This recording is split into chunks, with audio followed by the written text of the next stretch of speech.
السلام علیکم ورحمۃ اللہ وبرکاتہ۔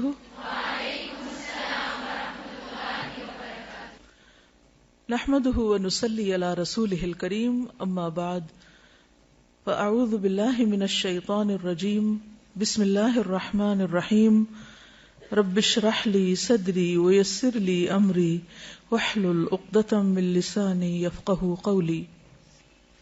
ماہ سفر اور توہمات۔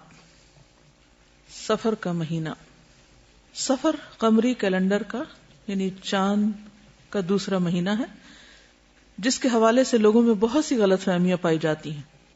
ایک طرف اس کے ساتھ بہت سی توہمات اور بدشگونیاں وابستہ کر لی گئی ہیں، اور دوسری طرف ان کے خود ساختہ حل بھی تلاش کر لیے گئے ہیں۔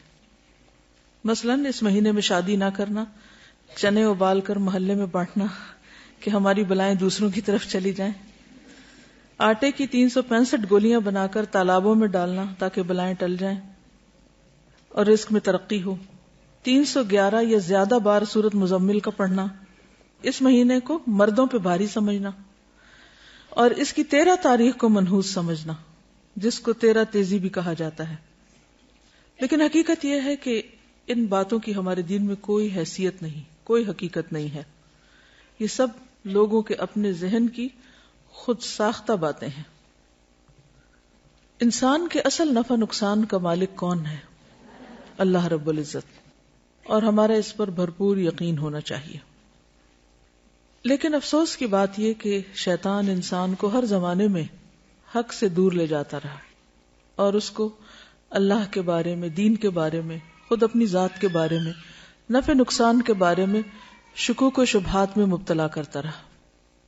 اس لیے ہم دیکھتے ہیں کہ ہم سے پہلے اہل کتاب کے اندر بھی بہت سی ایسی چیزیں پائی جاتی تھیں۔ مثلا قرآن مجید کی ایک آیت ہے سورۃ النساء آیت 51، جو کتاب کا ایک حصہ دیے گئے، یعنی اہل کتاب کی طرف علم ہونے کے باوجود، کتاب آ جانے کے باوجود ان کے عقائد کس طرح کے ہیں؟ یؤمنون بالجبت والطاغوت۔ وہ جبت یعنی توہمات، سحر، کہانت، جادو، ٹونے ٹوٹکے، بدشگونیاں، بدفالیاں، ان چیزوں پر ایمان رکھتے ہیں۔ والطاغوت، اور طاغوت پر یعنی شیطان پر یا کوئی بھی ایسی قوت جو اللہ کی اطاعت اور عبادت سے روکے، ان چیزوں پر ایمان رکھتے ہیں، ان چیزوں پر اعتماد کرتے ہیں، ان چیزوں کی طرف جاتے ہیں۔ وَيَقُولُونَ لِلَّذِينَ كَفَرُوا، اور وہ لوگ جنہوں نے کفر کیا ان کے بارے میں کہتے ہیں، ہؤلاء، یہ لوگ، اہدی من الذین آمنوا سبیلا، راستے کے اعتبار سے ایمان والوں سے زیادہ ہدایت یافتہ ہیں، یعنی اہل کفر کو اہل ایمان کے مقابلے میں زیادہ ہدایت یافتہ سمجھتے ہیں، یعنی جو لوگ جادو اور ٹونے ٹوٹکے کے کاروبار میں ملوث ہیں ان پر زیادہ اعتماد کرتے ہیں بنسبت ان کے کہ جو ایمان لا کر خالص اللہ کی توحید کے دل دادہ ہوتے ہیں۔ ایسے لوگوں کا انجام کیا ہے جو علم رکھتے ہوئے، کتاب رکھتے ہوئے، اپنے وقت کے مسلمان ہوتے ہوئے اس قسم کے کام کریں؟ فرمایا اولئک الذین لعنہم اللہ، جو لوگ جبت پر ایمان لائیں اور یہ سب کام کریں، ان لوگوں پر اللہ نے لعنت کی ہے۔ یہ کوئی معمولی بات نہیں ہے۔ وَمَن يَلْعَنِ اللَّهُ، اور جس پر اللہ لعنت کر دے، فَلَن تَجِدَ لَهُ نَصِيرًا، اس کے لیے تو تم ہرگز کوئی بھی مددگار نہ پاؤ گی، ان کی کوئی مدد نہیں کر سکتا۔ اس لیے بے حد ضروری ہے کہ ہم سب اس معاملے میں بہت احتیاط برتیں۔ کسی بھی قسم کی خرافات، توہمات، بدشگونیوں پر یقین رکھنا شرک میں داخل ہو جاتا ہے، انسان کو اللہ کی رحمت سے دور کر دیتا ہے۔ اس لیے نہایت لازم ہے کہ ہم اپنی زندگیوں سے بھی ان چیزوں کو نکال دیں، اور اس کے علاوہ معاشرے میں پھیلی ہوئی ایسی توہمات کا بھی سدباب کریں، ان لوگوں تک بھی پیغام پہنچائیں تاکہ وہ بھی ان چیزوں سے باہر نکل آئیں۔ سفر کا مہینہ عام مہینوں کی طرح ایک مہینہ ہے۔ اس میں رسول اللہ صلی اللہ علیہ وسلم نے معمول کی عبادت کے علاوہ نہ کوئی خاص عبادت کی ہے، نہ ہمیں اس کا حکم دیا ہے۔ جیسے ذوالحج میں حج ہوتا ہے، روزے، صدقہ خیرات، تکبیرات وغیرہ، اور اسی طرح محرم میں 10 محرم کا روزہ رکھا جاتا ہے۔ لیکن سفر کے مہینے میں نہ تو کسی روزے کا حکم ہے، کھائیں پیئیں، اور نہ ہی کسی اور خاص عبادت کا حکم ہے۔ اور نہ ہی آپ نے کسی خاص بلا سے بچنے کے لیے خبردار کیا ہے. کہیں بھی یہ نہیں کہا کہ اس مہینے میں بلائیں نازل ہوتی ہیں یا کسی قسم کی کوئی پریشانیاں آتی ہیں یا کسی پہ یہ بھاری ہے اور کسی پہ ہلکا ہے. ہرگز نہیں، کچھ بھی ایسا نہیں. توہمات اور شگون جو اس ماہ سے منسوب کیے گئے ہیں ان کی کوئی حقیقت نہیں.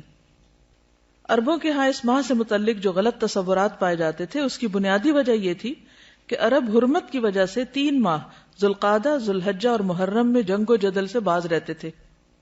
جنگ نہیں کرتے تھے کیونکہ وہ حرام مہینے تھے، اور انتظار کرتے کہ یہ پابندیاں ختم ہوں تو وہ نکلیں اور لوٹ مار کریں جو ان کا پیشہ تھا.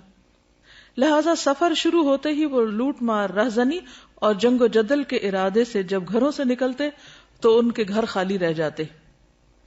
یوں عربی میں یہ محاورہ سفر المکان، گھر کا خالی ہونا، مشہور ہو گیا. تو اسی سے لفظ صفر بھی ہے. صفر میں کتنے نمبر ہوتے ہیں؟ کچھ بھی نہیں، خالی. ٹھیک ہے. سفرن اور صفرن کے معنی ہے خالی ہونا. جیسے صفر کا ہندسہ عربی میں کہتے ہیں بیتن صفر من المتاع، گھر سامان سے خالی ہو گیا یا گھر سامان سے خالی ہے. ہم بھی جب کسی چیز کی بالکل نفی کرتے ہیں تو کیا کہتے ہیں؟ Zero level.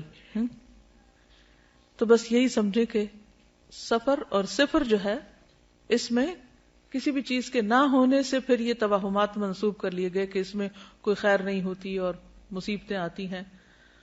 اتفاق سے نبی صلی اللہ علیہ وسلم کی بیماری کا آغاز بھی اس مہینے میں ہوا تو اس سے لوگوں کا اور زیادہ وہم پختہ ہو گیا کہ نعوذ باللہ یہ مہینہ مصیبتوں کے آنے کا مہینہ ہے. حالانکہ اس بات کی کوئی حقیقت نہیں ہے. مشہور محدث اور تاریخ دان سخاوی نے اپنی کتاب المشہور فی اسماء الایام والشہور میں ماہ سفر کی یہی وجہ تسمیہ لکھی ہے. عربوں نے جب دیکھا کہ اس مہینے میں لوگ قتل ہوتے ہیں، یعنی زیادہ لوگ، کیونکہ جنگ و جدل ہوتی تھی 3 مہینے کی بریک کے بعد، اور گھر برباد یا خالی ہوتے ہیں، تو انہوں نے اس سے یہ شگون لیا کہ یہ مہینہ ہمارے لیے منحوس ہے، اور گھروں کی بربادی اور ویرانی کی اصل وجہ پہ غور نہ کیا، نہ ہی اپنے عمل کی خرابی کا احساس کیا، نہ لڑائی جھگڑے اور جنگ و جدل سے خود کو باز رکھا، بلکہ اس مہینے کو ہی منحوس ٹھہرا دیا. جبکہ نحوست کے بارے میں قرآن مجید میں ارشاد ہے وَكُلَّ إِنسَانٍ أَلْزَمْنَاهُ طَائِرَهُ فِي عُنُقِهِ وَنُخْرِجُ لَهُ يَوْمَ الْقِيَامَةِ كِتَابًا يَلْقَاهُ مَنشُورًا اقرأ، اور ہر انسان کا شگون ہم نے اس کے گلے میں لٹکا رکھا ہے، اور قیامت کے روز ہم ایک کتاب اس کے لیے نکالیں گے جسے وہ کھلا ہوا پائے گا. پڑھ اپنا نامہ اعمال، آج اپنا حساب لگانے کے لیے تو خود ہی کافی ہے. یہ آیت واضح کرتی ہے کہ انسان کی نحوست کا تعلق اس کے اپنے عمل سے ہے، جبکہ عموماً وہ یہ سمجھتا ہے کہ نحوست کہیں باہر سے آتی ہے. چنانچہ وہ کبھی کسی انسان کو، کبھی کسی جانور کو، کبھی کسی عدد کو اور کبھی کسی مہینے کو منحوس قرار دینے لگتا ہے. عربی میں نحوست کے لیے لفظ طیرہ استعمال ہوتا ہے جو طیرن سے ہے، جس کے معنی ہے پرندہ. عرب چونکہ پرندے کے اڑانے سے فال لیتے تھے، اس لیے طائر بدفالی کے لیے استعمال ہونے لگا، یعنی برا شگون، بیڈ اومن. اسلام میں کوئی دن، جگہ یا انسان منحوس نہیں، بلکہ دراصل وہ انسان کا اپنا طرز عمل، رویہ، اخلاق اور طریقہ ہوتا ہے جو اس کے لیے مختلف آزمائشوں کا سبب بن جاتا ہے. ارشاد باری تعالی ہے ما اصابک من حسنۃ فمن اللہ وما اصابک من سیئۃ فمن نفسک. کوئی بھلائی جو تمہیں پہنچے تو وہ اللہ کی طرف سے ہے، اور کوئی برائی جو تمہیں پہنچے وہ تمہارے اپنے نفس کی طرف سے ہے. تو اس سے کیا پتہ چلتا ہے کہ برا شگون یا کوئی بری چیز باہر سے نہیں، خود انسان کے اپنے اندر سے آتی ہے. آپ نے دیکھا ہوگا کہ کچھ چہرے دوسروں کے مقابلے میں زیادہ خوبصورت ہوتے ہیں.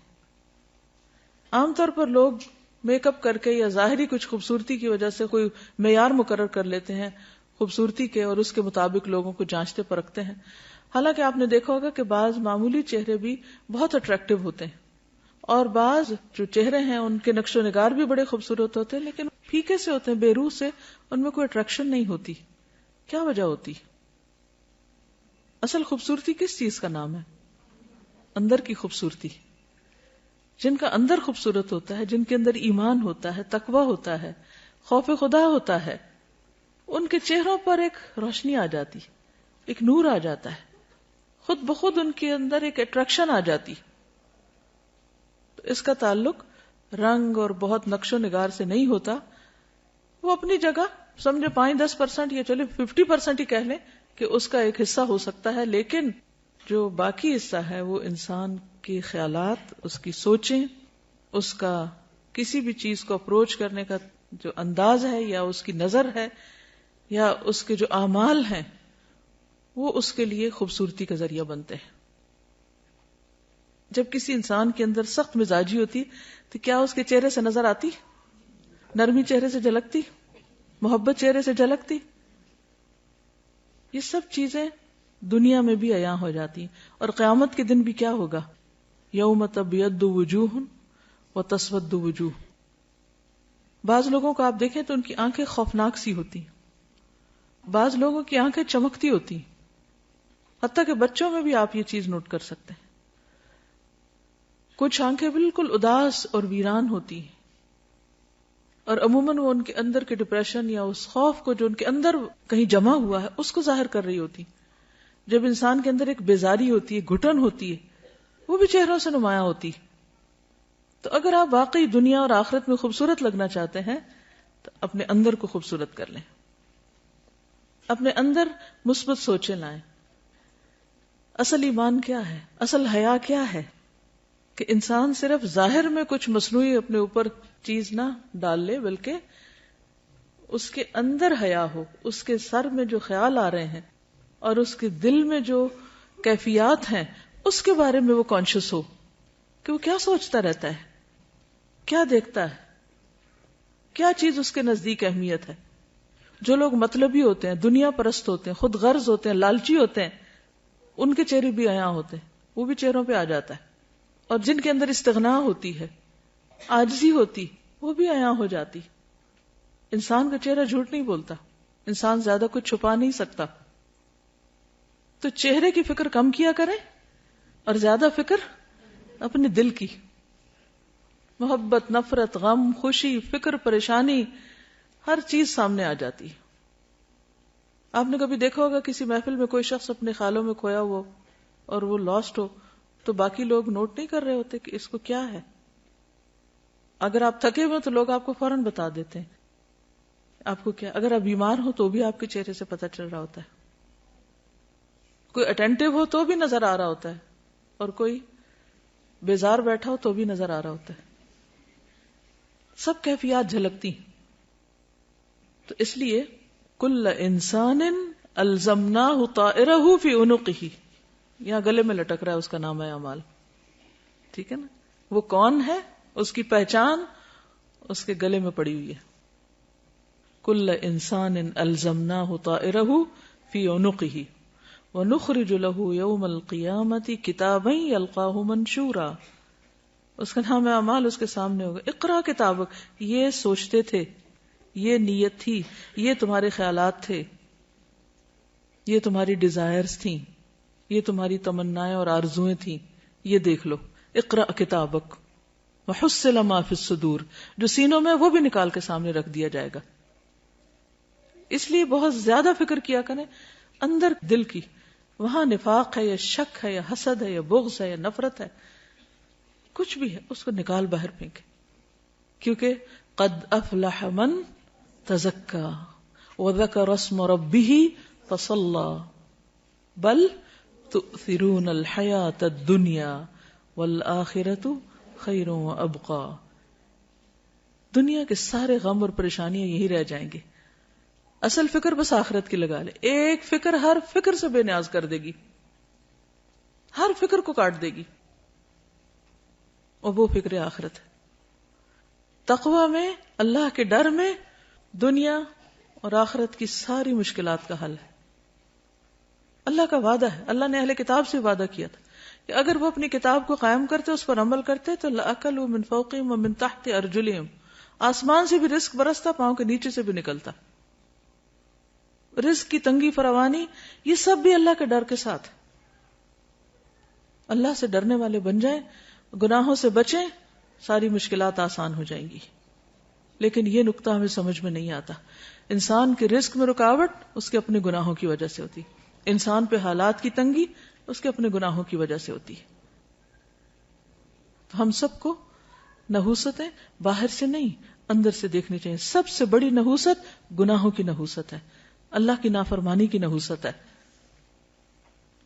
جس جگہ پر نماز نہ پڑھی جائے وہ جگہ منحوس ہو جاتی. تو یہ دیکھیں کہ کہاں گناہ ہو رہے ہیں. اگر ہمارے گھروں میں ہر وقت میوزک بج رہا ہے, اور رحمت کے فرشتے کہاں سے آئیں گے؟ ہر طرف تصویریں لٹک رہی ہیں, رحمت کے فرشتے کہاں سے آئیں گے؟ خیر و بھلائی کہاں سے ہوگی؟ اگر رشوت کا مال آ رہا ہے, سود کا مال آ رہا ہے, حرام مال آ رہا ہے, کسی یتیم کی غصب کی زمین پہ گھر بنا کے رہ رہے ہیں, رحمتیں کہاں سے برسیں گی؟ نحوست تو یہ ہے, ان خرابیوں کی نحوست ہے, ان حرام کاریوں کی نحوست ہے جس کو ہم نہیں سمجھ پاتے, اور ہم بلیم کرتے ہیں دوسروں کو. اس نے نظر لگا دی, اس کا قدم ایسا پڑ گیا, فلاں کی وجہ سے مصیبت آ گئی. مصیبتیں اندر سے اٹھتی ہیں, ان کی فکر کرنے کی ضرورت ہے. ہر گندگی کو اپنے اندر سے نکالنے کی ضرورت ہے, چاہے وہ شرک کی گندگی ہو, جو قرآن مجید میں آتا ہے نا, فَاجْتَنِبُوا الرِّجْسَ مِنَ الْأَوْثَانِ, بتوں کی گندگی سے بچو. اگر گھر میں بت رکھے ہوئے ہم نے تو نحوست تو آئے گی, رحمت کہاں سے آئے گی؟ تو عربوں کے ہاں عموماً جب فال لیتے تھے تو پرندوں سے لیتے تھے.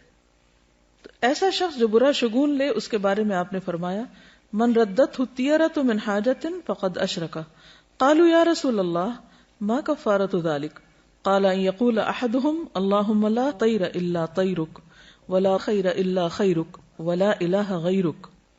جو شخص کسی سے بدفعلی پکڑ کر اپنے مقصد سے لوٹ آیا, اس نے شرک کیا. صحابہ کرام نے پوچھا, اللہ کے رسول صلی اللہ علیہ وسلم, اس کا کفارہ کیا ہوگا؟ فرمایا, وہ کہے, اے اللہ, تیری دی ہوئی بھلائی کے سوا کوئی بھلائی نہیں, اور تیری فال کے سوا کوئی فال نہیں, اور تیرے علاوہ کوئی معبود نہیں. اب یہ شرک کیسے ہوتا ہے؟ مثال کے طور پر ایک شخص گھر سے نکلا, کالی بلی راستہ کاٹ گئی, تو اس نے اسے منحوس سمجھا اور وہ گھر واپس آ گیا, کام کے لیے گیا ہی نہیں. تو میں نے کالی بلی دیکھ لی تھی, وہ آگے سے گزر گئی تھی, تو میں نے سوچا کہ اب میرا کام ہوگا نہیں, اس لیے میں واپس آ گیا. یہ شرک ہے, یہ شرک ہے. اور یہ اس قسم کا شرک ہے کہ جس کو ہمارے معاشرے میں کھیل مذاق کے طور پہ لیا جاتا ہے, ان کو برا بھی نہیں سمجھتا. لوگ ایک دوسرے کے سامنے ایسی باتیں کھلے عام مجلسوں میں کر رہے ہوتے ہیں, اور کوئی کسی کو روکتا ہی نہیں ہے, اور کوئی احساس بھی نہیں کرتا کہ وہ کس قسم کا جملہ بول رہا ہے. بظاہر یہ ایک معمولی سی بات ہے, مگر حقیقت میں یہ شرک ہے, کیونکہ کسی بھی شخص کا نفع یا نقصان بلی کے ہاتھ میں نہیں. اکثر ایسا ہوتا ہے کہ اپنی لاپرواہی کی وجہ سے کوئی کام خراب ہو جاتا ہے, اور شیطان ہمیں سجاتا ہے کہ یہ ساری خرابی فلاں کی وجہ سے ہوئی, ہم اس کو بلیم کرنے لگتے ہیں. آج صبح صبح اس کا منہ دیکھ لیا تھا, اس لیے فلاں اور فلاں کام خراب ہو گیا. یہ جملہ بھی نہیں بولنا چاہیے. اسی طرح آنکھ پھڑکنے سے خوف زدہ ہو جانا, یا ہاتھ میں کھجلی ہونے سے امید لگا بیٹھنا کہ آج مال ملے گا, یا جوتے پہ جوتا آ گیا تو سفر پیش آئے گا. رنگوں سے شگون لینا بھی ہمارے معاشرے میں عام ہے. مثلا سیاہ رنگ نہ پہننا کہ بیمار پڑ جائیں گے. ہمارے خاندان میں سیاہ رنگ جو ہے وہ ایسے اور ایسے اثرات رکھتا ہے, اس قسم کی باتیں کرتے ہیں لوگ. یہ رنگ ہمیں سوٹ نہیں کرتا. یا یہ کہ احترام کے منافی کیونکہ خانہ کعبہ کا غلاف کالا ہے, سب جوتا نہ پہننا کہ بے ادبی ہوگی کیونکہ گنبد کا رنگ سبز ہے. تو یہ خود ساختہ طور پر کچھ چیزوں کو حلال یا حرام کر لینا ہے, اس کی بھی ہمیں اجازت نہیں ہے. یعنی اپنے طور پر جو تمہاری زبانیں جھوٹ گھڑتی ہیں کہ یہ حلال ہے یہ حرام ہے, ایسا مت کہو, اس کی اجازت نہیں ہے. یہ سب وسوسے اور توہمات ہیں جن کی حقیقت اس کے سوا کچھ نہیں کہ شیطان انسان کو شرک میں مبتلا کر کے اس کے اعمال ضائع کروائے. یہ سب شیطانی حربے ہیں. یہ توہمات اور بدشگونیاں انسان کو اندر سے کمزور کر دیتی ہیں. انسان پھر کون سا کام کر پائے گا کہ اگر ہر چیز کے ساتھ اس نے کوئی نہ کوئی فکر باندھی ہوئی یا کوئی وہم کرتا ہے. اس کے برعکس اللہ کی ذات پر ایمان اور توکل انسان کو جرت, بہادری اور اعتماد دیتا ہے, اسے جینے کا ڈھنگ سکھاتا ہے. چنانچہ ایسے کسی بھی خیال کو دل سے نکال کر اللہ پر توکل کرتے ہوئے اپنا کام جاری رکھنا چاہیے. عبداللہ بن مسعود سے روایت ہے کہ رسول اللہ صلی اللہ علیہ وسلم نے فرمایا, الطیرۃ شرکن الطیرۃ شرکن ثلاثا, یعنی 3 بار فرمایا, وما منا الا ولکن اللہ یذہبہ بالتوکل. بدشگونی شرک ہے, بدشگونی شرک ہے, 3 بار کہا, اور ہم میں سے کوئی ایسا نہیں مگر اسے وہم ہو جاتا ہے, لیکن اللہ تعالیٰ توکل کی وجہ سے اسے دور کر دیتے ہیں. یعنی ہر ایک کے دل میں وہم تو آتے ہی ہیں, آتے ہیں نا. لیکن جب انسان اللہ پہ توکل کرتا ہے تو وہم دور ہو جاتے ہیں، اور یہ ہونے چاہیے، ورنہ تو انسان کچھ کرنے کے قابل ہی نہ رہے. ہر چیز کے ساتھ رسک انوالو ہے. اس روز جب میں نے وہ حدیث پڑھی نا کہ جو شخص کبر کی وجہ سے اپنے چادر لٹکاتا ہے، تو ایک شخص ایسا کر رہا تھا، اللہ نے اس کو دھنسا دیا اور زمین میں قیامت تک دھنسایا جاتا رہے گا. تو ایسے میں اس کی ویژننگ کر رہی تھی، ایسے تصور میں لا رہی تھی کہ اس زمین جیسے میں جہاں بیٹھی ہوں اس کے نیچے کیا ہے، اگر یہ کھلے تو اس کے اندر کیا ہوگا. تو ایک دم میں کانپ اٹھی. تو میں نے سوچا کہ ہم کتنی خطرناک جگہ پہ بیٹھے ہوئے ہیں. یعنی زمین جو ہے اللہ نے اس کو ٹکایا ہوا کہ ہم ٹکے ہوئے اس پر. الم نجعل الارض مہادا، تو مہاد بنایا ہوا تو ہم آرام کر رہے ہیں. ورنہ اگر یہ پھٹنے لگ جائے اور انسان اندر اترنے لگ جائے تو سوچے کہاں جا کے پہنچے. تو اللہ تھامتا ہے. آسمان کی طرف دیکھو کیسے اللہ نے پرندوں کو وہاں تھاما ہوا، ہمیں زمین پہ تھاما ہوا ہے. اگر اس کا اذن نہ ہو تو کہیں پہنچ جائے، ہم تو کہیں بھی نہیں بچ سکتے. اس لیے ہمیشہ اللہ پر توکل کرنا چاہیے اور ان چیزوں سے باہر آ جانا چاہیے. اہل کتاب بھی جب دین کی اصل تعلیمات سے دور ہو گئے تو اسی طرح کے شگون لینے لگے جن کا ذکر قرآن مجید میں کیا گیا ہے. الم تر الی الذین اوتوا نصیبا من الکتاب یؤمنون بالجبت والطاغوت، کیا تم نے دیکھا نہیں ان لوگوں کو جنہیں کتاب کا ایک حصہ دیا گیا کہ وہ جبت اور طاغوت پر ایمان لاتے ہیں. تو جبت بے حقیقت، بے اصل، بے فائدہ چیز کو کہتے ہیں. اسی طرح شگون کی بھی کوئی اصل بنیاد اور حقیقت نہیں ہے. اسلام میں ایسی تمام چیزیں جو جبت کے تحت آتی ہیں جیسے کہانت، فالگیری، شگون اور توہمات، ان سے منع کیا گیا.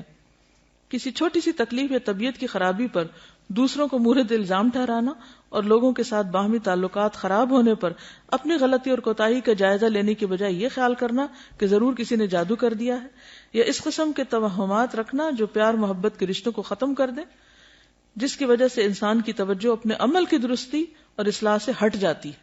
یعنی اپنی غلطی اس کو یاد نہیں رہتی جب وہ دوسروں کو بلیم کر دیتا ہے.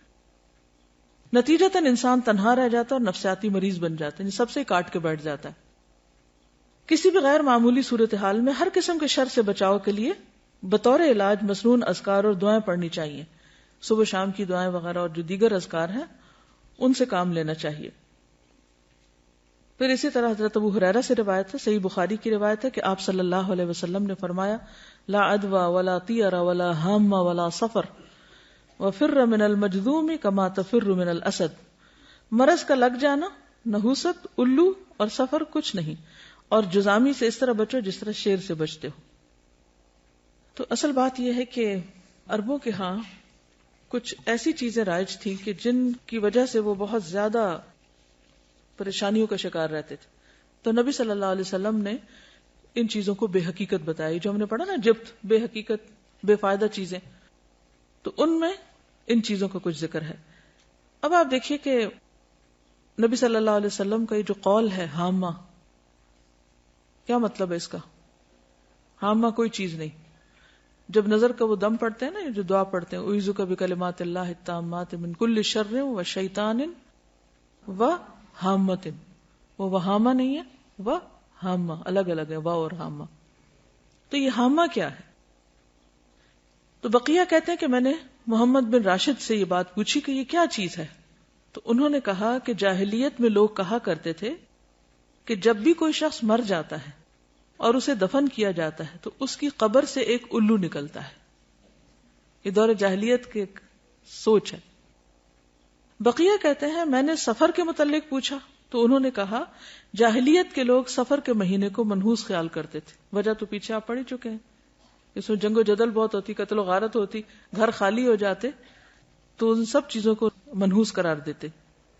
تو نبی صلی اللہ علیہ وسلم نے فرمایا سفر کچھ نہیں، یعنی اس کی نحوست نہیں ہے. محمد بن راشد کہتے ہیں کہ میں نے ان لوگوں کو بھی سنا جو کہتے ہیں کہ سفر ایک پیٹ کے درد کا نام ہے، یعنی ایک بیماری ہے، اور وہ لوگ کہا کرتے تھے کہ یہ متعدی ہوتا ہے، یعنی دوسروں کو لگ جاتا ہے. تو آپ نے فرمایا کہ سفر کی کوئی حقیقت نہیں. ٹھیک ہے، تو یہ جو حدیث ہے نا لا عدوى ولا طیر ولا ہام ولا سفر، یہ سب بے حقیقت چیزیں ہیں، جبت ہے. ٹھیک ہے. اشہب کہتے ہیں کہ امام مالک سے رسول اللہ صلی اللہ علیہ وسلم کی قول لا سفر، سفر کچھ نہیں ہے کے بارے میں سوال کیا گیا تو انہوں نے کہا کہ اہل جاہلیت سفر کے مہینے کو 1 سال حلال کر لیتے اور 1 سال حرام کر دیتے. تو نبی صلی اللہ علیہ وسلم نے فرمایا سفر کچھ نہیں ہے. ابن عباس کہتے ہیں، یہ صحیح بخاری کی روایت ہے، کہ عرب سمجھتے تھے کہ حج کے دنوں میں عمرہ کرنا روئے زمین پر سب سے بڑا گناہ ہے. کیا سمجھتے تھے عرب دور جاہلیت میں؟ کہ حج کے مہینوں میں عمرہ نہیں کیا جا سکتا، بہت بڑا گناہ سمجھتے تھے اس کو. یہ لوگ محرم کو سفر بنا لیتے اور کہتے کہ جب اونٹ کی پیٹھ سستا لے اور اس پر خوب بال اگ جائیں اور سفر کا مہینہ ختم ہو جائے، یعنی حج کے ایام گزر جائیں، تو عمرہ حلال ہوتا ہے.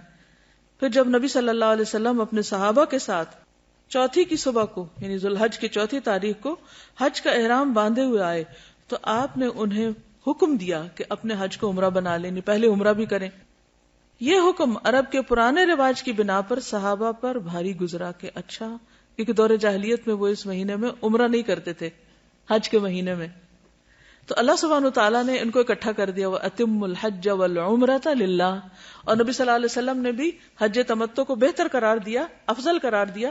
اسی لیے عبداللہ بن عمر جو تھے وہ اپنے والد سے ناراض ہوئے تھے کہ نہیں، میں تو تمتع کی نیت کروں گا میں، کیونکہ دور جاہلیت کی اس رسم کو بھی کاٹا جا رہا تھا. ہم ویسے پڑھتے ہیں، کہتے ہیں واٹ اے بگ ڈیل، یعنی کہ کیوں اس کو اتنا اسٹرکٹلی لیا جا رہا ہے. اور آپ نے یہ بھی فرمایا کہ قیامت تک کے لیے حج اور عمرہ اکٹھے ہو گئے ہیں. تو یہ عربوں کی دور جاہلیت کی رسم کے خلاف تھا. تو اس پر صحابہ پر یہ بات بھاری گزری. تو انہوں نے پوچھا یا رسول اللہ، عمرہ کر کے ہمارے لیے کیا چیز حلال ہو گئی؟ فرمایا تمام چیزیں حلال ہو جائیں گی، پھر حج کے لیے احرام دوبارہ باندھنا ہوگا، کیونکہ وہ تو ایک ہی احرام پہن کے آتے اور اسی میں حج کرتے تھے. تو یہ جو اونٹ کی پیٹھ کے بال اگنا دوبارہ کا مطلب کیا ہے کہ جب حج کا سفر ایک دفعہ آ گئے تو پتہ نہیں کہاں کہاں سے لوگ آئیں گے. اللہ کل دامر یاتین من کل فج عمیق.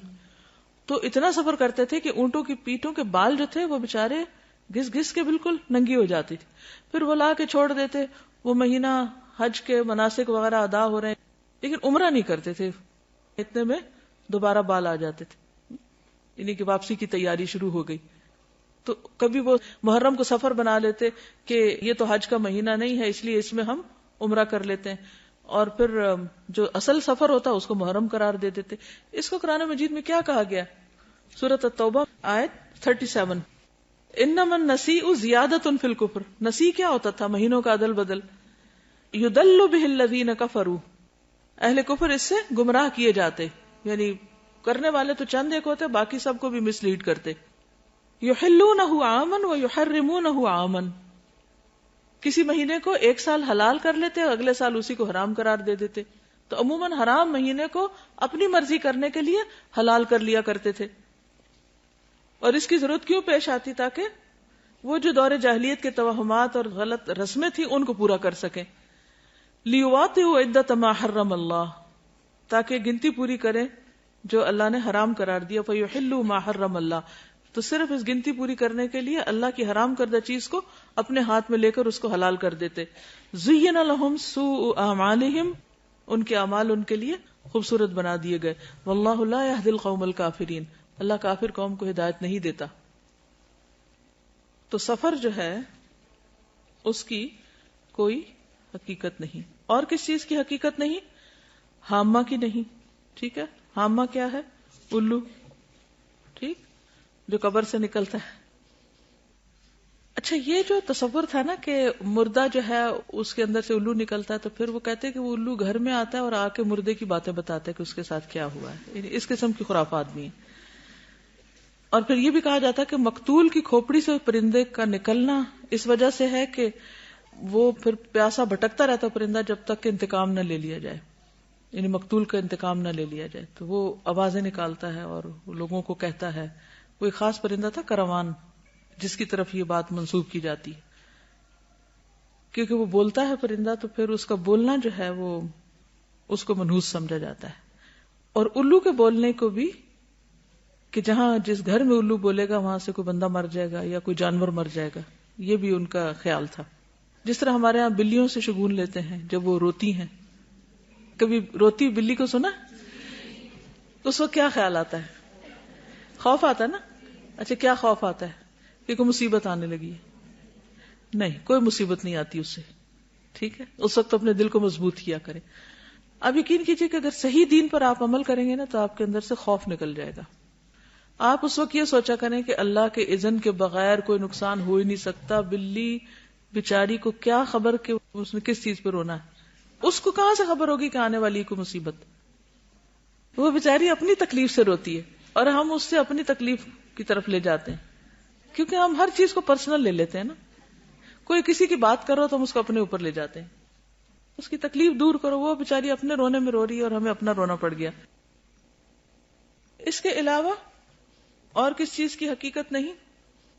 یہ جو پرندوں وغیرہ سے بھی بدشگونی لیتے ہیں، ہاروسکوپ سے لیتے ہیں. وہ لکھا ہوتا ہے نا ہفتہ کیسا گزرے گا، تو اس میں لکھا ہوتا ہے بدھ کے دن آپ سفر نہ کیجئے کیونکہ حادثے کا امکان ہے. اب لوگ اگر اس کو سامنے رکھ کے اسکول سے چھٹی کر لیتے ہیں تو اب آپ دیکھیے کہ دنیا کا تو سارا کام ہی ٹھپ ہو کے رہ جائے اگر انسان ان خرافات کے پیچھے چل پڑے. کس قدر نقصان دہ ہے.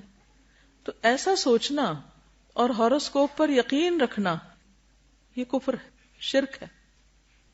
اور کس قدر افسوس کی بات ہے کہ کھلے عام بعض اوقات ان چیزوں کو پروموٹ کیا جا رہا ہوتا ہے اور لوگوں میں کوئی حلال حرام کی پھر تمیز ہی نہیں رہی، جائز ناجائز کی تمیز نہیں. اور اس طرح شیطان ہمارا ایمان اچک کے لے جاتا ہے. اور اگر شرک ہو جائے، ایمان میں خرابی آ جائے تو آپ سوچئے کہ پھر تو نمازیں بھی گئیں، حج بھی گئے، عمرے بھی گئے، صدقہ خیرات ہر چیز ضائع ہو گئی. کس قدر خسارے کا سودا ہے. شیطان بڑا چالاک دشمن ہے. وہ وہاں جا کے حملہ کرتا ہے کہ جڑ کاٹ دیتا ہے، باقی آپ جتنی مرضی تھکتے رہیں، تھکیں دن رات، قبول تو ہونا نہیں، وہ تو سب ضائع ہو جائے گا شرک کے ساتھ. تو اس لیے ان چیزوں کے بارے میں معاشرے میں جو غلط فہمیاں پائی جاتی ہیں یا لوگ صرف فن کے طور پر یا کھیل کود کے طور پر ان چیزوں کو اپنائے ہوئے ہیں. کچھ لوگ کہتے ہیں نا we are not serious, we just enjoy reading, کہ ہم بس خوش ہو رہے ہیں پڑھ کے، لیکن اندر اندر سے مان بھی رہے ہوتے ہیں. ایک ہلکی سی وہ اندر ہوتی ہے ڈر کی سی کیفیت. کچھ لوگ تو شادی کے پلان نہیں بناتے جب تک، اب تو خیر ساتھ ویدر بھی دیکھتے ہیں، لیکن چلے ویدر فور کاسٹ تو ایک مشینی عمل ہے، وہ یہ نہیں سمجھتا کوئی کہ غیب کا علم ہے. لیکن ان چیزوں پر تو پھر ایک طرح سے غیب پر ایمان لانے والی بات ہے. انہی شیطان نے اگر اس کو یہ کہا کہ شرک نہ بھی ہم بولیں لیکن ہم اس کو صرف ایک فن یا ایک جسٹ فار انجوائمنٹ کے طور پہ بھی لیتے ہیں تو ہم اس کو انڈائریکٹلی پروموٹ ہی کر رہے ہوتے ہیں اور لوگ پھر اس کو چھوڑ نہیں پاتے. تو اس لیے بہت ضروری ہے کہ ایسی ساری کتابوں کو گھر سے نکال کے جلا دیا جائے، پھینک دیا جائے، کوئی اور بھی نہ پڑھے. موبائل فون پہ آتا ہے، استغفر اللہ. یعنی کہیں نہ کہیں سے کوئی نہ کوئی جو جدید ذرائع کمیونیکیشن ہے ان کے ذریعے بھی لوگوں کو انوالو کر لیا گیا. تو آپ دیکھیں نا کہ کس قدر خرابی ہے کہ بچنا کس طرح مشکل ہو گیا. آپ صلی اللہ علیہ وسلم فرمایا تھے کہ میری امت میں شرک کس طرح داخل ہو جائے گا، جیسے سیاہ رات میں سیاہ پتھر پر سیاہ چونٹی، کہ نظر بھی نہ آئے، پتہ بھی نہ چلے. دیکھیں اس قسم کی جو بھی چیزیں ہوتی ہیں نا، اس میں اگر آپ یہ کہیں کہ ہم پورا یقین نہیں رکھتے تو اس کی وجہ سے شک میں مبتلا ہونا بھی غلط ہے. تو شک والی چیز کو بھی چھوڑ دینا چاہیے. پھر اسی طرح بیماروں سے نفرت کرنا اور یہ سوچنا کہ یہ ضرور بیماری مجھے اس سے لگ گئی ہے یا لگے گی، یہ وہم بھی نہیں کرنا چاہیے. کیونکہ آپ دیکھیے کہ جب ایک وائرس پھیلتا تو ہر ایک کو تو نہیں لگتا نا. اگر صرف وائرس ہی لگنا ہے تو پھر تو کوئی نہ بچے، لیکن پھر بھی کچھ لوگ بچ جاتے ہیں. اس کا مطلب ہے کہ اصل چیز وائرس نہیں ہے، اللہ کا اذن ہے. اگر اللہ کا اذن ہوگا تو بیماری لگ جائے گی، ورنہ نہیں. تو اس میں بھی انسان کو ڈرنا نہیں چاہیے. اپنے اندر وہ اگر کیفیت شیطان ڈالے بھی دل میں کہ ہے اس سے تمہیں لگ جائے گا، تو اس پہ کنٹرول کرنا چاہیے، احتیاط کرنی چاہیے. کیونکہ حدیث کے آخر میں ہے نا وَفِرَّ مِنَ الْمَجْذُومِ كَمَا تَفِرُّ مِنَ الْأَسَدِ، اور جزامی سے اس طرح بچو جیسے شیر سے بچتے. نہیں جان بوجھ کے آپ وہاں ہاتھ نہیں ڈالیں، لیکن اگر کسی کو لگ جائے تو یہ نہ سمجھے کہ اس چیز کے اندر یہ طاقت تھی تو اس سے مجھے لگ گئی ہے. یعنی آبویسلی کوئی ریزن یا سبب تو ہوتا ہے، لیکن سوچنے کی بات اور نقطہ یہ ہے کوئی چیز آپ کو نقصان نہیں دے سکتی جب تک کہ اللہ کا اذن نہ ہو. اب آپ دیکھیے ان دو کیفیات میں فرق ہے. ایک یہ کہ کسی بھی چیز کو دیکھ کے آپ ڈر جائیں کہ ہائے ہائے یہ بس اب یہ تو اٹیک ہوا مجھ پہ، اور دوسرا یہ ہے کہ آپ کہیں کہ جی نہیں ہو سکتا جب تک اللہ نہ چاہے، تو مجھے ڈرنے کی ضرورت نہیں. ہاں احتیاط ضروری ہے. پھر آپ دیکھیے کہ یہاں پر جو تیارہ کا لفظ استعمال ہوا ہے نا، تیارہ، اور تیارہ کا مطلب کیا ہوتا ہے؟ فال، شگون لینا. دور جاہلیت میں ہر طرح کے شگون لیتے تھے لوگ، اچھے بھی اور برے بھی. ابو حسان کہتے ہیں کہ بنو عامر قبیلے کے 2 آدمی حضرت عائشہ کے پاس آئے اور کہا کہ نبی صلی اللہ علیہ وسلم کے حوالے سے ابو ہریرہ یہ حدیث بیان کرتے ہیں کہ گھر، عورت اور گھوڑے میں نحوست ہوتی. حضرت عائشہ غصے میں آ گئی. فرمایا اس ذات کی قسم جس نے محمد صلی اللہ علیہ وسلم پر فرقان نازل کیا، رسول اللہ صلی اللہ علیہ وسلم نے ایسی بات نہیں فرمائی. آپ نے تو فرمایا تھا کہ جاہلیت والے ان چیزوں سے برا شگون لیتے تھے. یعنی دور جاہلیت میں ان 3 چیزوں کو منحوس سمجھا جاتا تھا، کیونکہ آپ نے تو یہ فرمایا نا کہ کوئی بیماری لا ادوا، یعنی کوئی بیماری متعدی نہیں، نہ برے شگون کی کوئی حقیقت ہے، اور نظر لگنا برحق ہے، نظر لگتی ہے، یہ آپ نے خود فرمایا. اب بتا دیا نا کہ کیا ہوتا ہے اور کیا نہیں. اور جہاں تک پرندے سے شگون لینے کی حقیقت ہے جو عرب کیا کرتے تھے، تو ابو بردہ کہتے ہیں کہ میں عائشہ رضی اللہ تعالی عنہا کے پاس آیا اور کہا امی جان مجھے کوئی حدیث بیان کرے. ام المومنین تھی نا، تو اکثر صاحب ان کو امی بھی کہتے تھے، جو آپ نے رسول اللہ صلی اللہ علیہ وسلم سے سنی ہو. انہوں نے کہا کہ رسول اللہ صلی اللہ علیہ وسلم نے فرمایا پرندہ اپنی تقدیر کے مطابق اڑتا ہے، یعنی جہاں اللہ نے اس کے لیے مقدر کیا دائیں جانا یا بائیں جانا، وہ اس وجہ سے نہیں دائیں جاتا یا بائیں کہ وہ بتانا جاتا ہے کہ کسی کے لیے کوئی کام اچھا یا برا، یعنی وہ قسمت کے فیصلے نہیں کرتا ایک یا دوسری طرف اڑ کر. اور آپ کو اچھی فال پسند تھی، یعنی نبی صلی اللہ علیہ وسلم کو. پھر اسی طرح اس کے بارے میں سعد بن ابی وقاص کی ایک حدیث ہے. سعید بن مسیب جو تابعی تھے، انہوں نے سعد بن ابی وقاص سے پوچھا تو انہوں نے جھڑک دیا، یعنی بدشگونی کے بارے میں جب پوچھا تو جھڑک دیا اور کہا تمہیں یہ کس نے کہا ہے؟ لیکن میں نے نام نہیں بتایا کہ کس نے کہا ہے، یعنی مجھے اچھا نہ لگا کہ میں کسی کا نام کوٹ کروں. انہوں نے کہا کہ رسول اللہ صلی اللہ علیہ وسلم نے فرمایا کہ کوئی بیماری متعدی نہیں، کوئی فال بری نہیں، اور نہ الو کا بولنا کوئی اثر رکھتا ہے. اگر بدشگونی ہوتی تو گھوڑے، بیوی اور گھر میں ہوتی، یعنی ہے نہیں، یہ دور جاہلیت کا خیال ہے.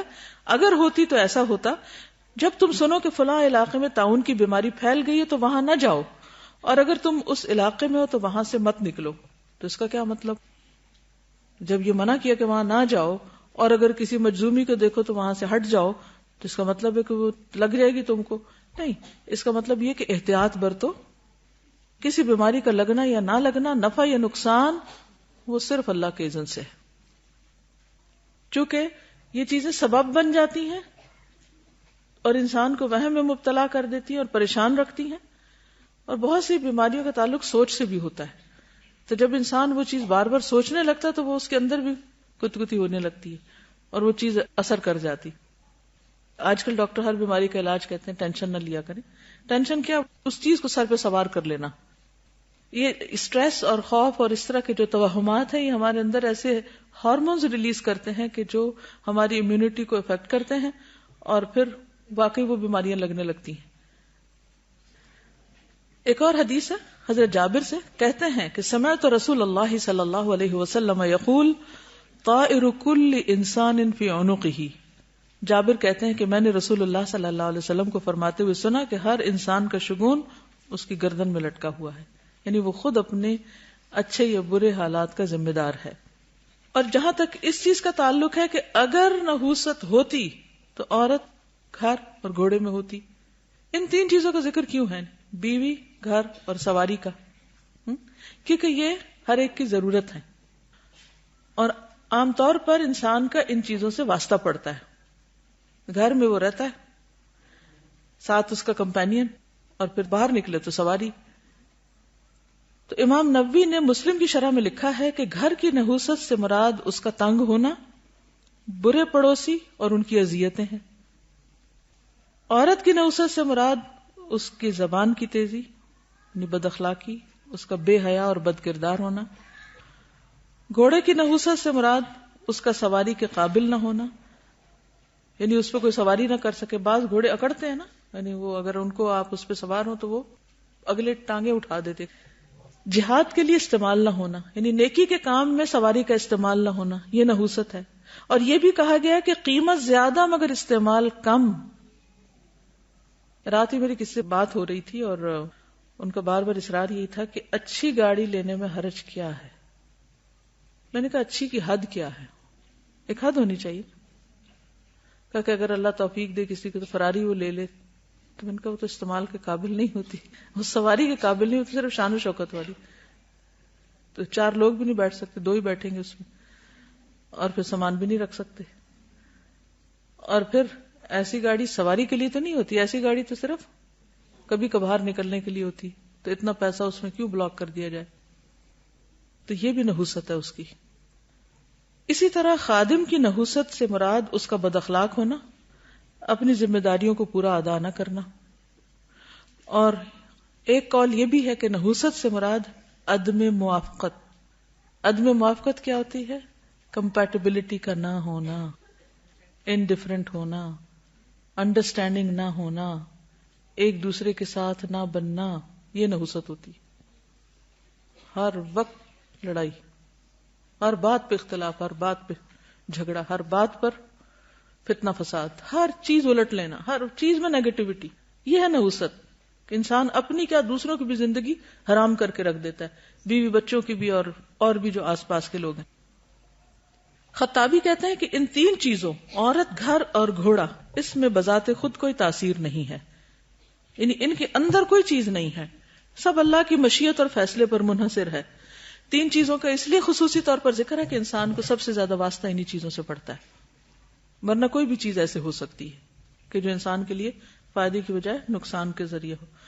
اب اگر کسی کو یہ شک پڑ گیا, وہم ہو گیا کہ کسی گھر میں اس کو خوشی ملنے کی بجائے تکلیف ہے, یا اس کا دل نہیں لگتا, یا اس کے لیے ایک وحشت سی ہے, ایک فیلنگ ہوتی ہے نا ہر گھر کی. میں اکثر سوچتی ہوں مختلف بلڈنگز کو دیکھ کر کے, ایک بلڈنگ میں جا کے خاص طرح کی سیرینٹی ہوتی ہے, ایک پیس ہوتا ہے, ایک اچھی فیلنگ ہوتی ہے, خوشی کی سی کیفیت ہوتی ہے, اور ایک میں جا کے وحشت ہونے لگتی ہے. ایسا کیوں ہوتا ہے؟ کچھ شہروں میں, کچھ علاقوں میں, کچھ گھروں میں, کچھ لوگوں کے پاس, کچھ سڑکوں پہ, کچھ ایریاز میں ایک عجیب سی بے سکونی اور وحشت ہوتی, اور کچھ جگہوں پر آپ جاتے تو ایک دم آپ کا دل کھل جاتا ہے. ایسا کیوں ہوتا ہے؟ ایک تو یہ کہ اللہ نے ہر چیز کو فرق بنایا, اور کچھ انسانوں کی اپنی خرابیاں ہیں جن کی وجہ سے کچھ علاقے بنجر ہو جاتے ہیں, بارشیں نہیں ہوتی, لوگ وہاں زکوٰۃ نہیں دیتے, صدقہ خیرات نہیں ہوتا, تو وہی زمین جو ہے وہ انسان کے لیے منحوس ثابت ہو جاتی. ایک حدیث میں آتا ہے کہ ایک دن ایک شخص نے عرض کیا, یا رسول اللہ صلی اللہ علیہ وسلم, پہلے ہم ایک مکان میں رہا کرتے تھے جس میں ہمارے افراد کی تعداد بھی زیادہ تھی اور ہمارے پاس مال بھی بہت تھا. پھر ہم ایک دوسری جگہ منتقل ہو گئے تو ہمارے آدمیوں کی تعداد بھی کم ہو گئی اور مال بھی تھوڑا رہ گیا. آپ نے فرمایا اس مکان کو چھوڑ دو جو برا ہے, اس جگہ میں نہ رہو بس. یعنی اس کا مطلب کیا ہے کہ اگر کسی جگہ رہتے ہوئے انسان کو تکلیف ہے تو پھر کیا کرے؟ ہٹ جائے. حل تو یہی ہے نا, اپنے آپ کو بلا وجہ اذیت نہ دے. اسی طرح اگر بیوی بد اخلاق ہو تو کیا حل بتایا گیا؟ لقیط بن صبرہ سے روایت ہے کہ میں نے کہا, یا رسول اللہ صلی اللہ علیہ وسلم, میری بیوی ہے اور اس کی زبان میں کچھ ہے, یعنی وہ بد زبان ہے. آپ نے فرمایا اس کو طلاق دے دو. میں نے کہا, یا رسول اللہ, ایک مدت تک میرا اور اس کا ساتھ رہا ہے اور میرا اس سے ایک بچہ بھی ہے. فرمایا اس کو نصیحت کرو, اگر اس میں بھلائی ہے تو سمجھ جائے گی, اور ایسے مت مارنا جیسے اپنی لونڈی کو مارتے ہو, یعنی غلاموں خادموں کو جو مارتے ہو اس طرح نہیں مارنا اس کو, یعنی اس کا ایک مقام ہے بیوی کا. تو بہرحال اس سے بھی رہنمائی ملتی ہے کہ کچھ رشتے تو نہیں چھوڑے جا سکتے, لیکن کچھ رشتے ایسے ہیں کہ جن سے پھر انسان کا رہنا دوبھر ہو جاتا ہے. اگر کوئی شخص ہر وقت گالی دے رہا ہے اور کوئی شخص ہر بات پر نکتہ چینی کر رہا ہے تو آپ اپنا ایمان کس حد تک بچا سکتے ہیں؟ ایک لمٹ ہوتی ہے نا ہر چیز. اور پھر اس میں آپ دیکھیے کہ اس شخص کی وہ نحوست اصل میں کیا ہوئی, پھر کیا ہوئی؟ اس کی بد اخلاقی ہوئی نا, وہ نحوست ہے. بحیثیت انسان اس کے بس میں کچھ نہیں ہے. تو کسی بھی چیز سے کہ یہ کتاب میں نہیں لے رہی کیونکہ یہ کتاب کا رنگ سبز ہے اور ہمارے ہاں سبز رنگ ہم کو سوٹ نہیں کرتا, تو یہ چیز نہیں ہونی چاہیے. نہ سبز رنگ میں کچھ ہے نہ کتاب میں کچھ ہے. ہاں اگر کسی کتاب کے اندر کوئی ایسی چیزیں لکھی ہوئی ہیں جو اللہ کو پسند نہیں, تو ہو سکتا ہے اس کا کچھ اثرات ہوں,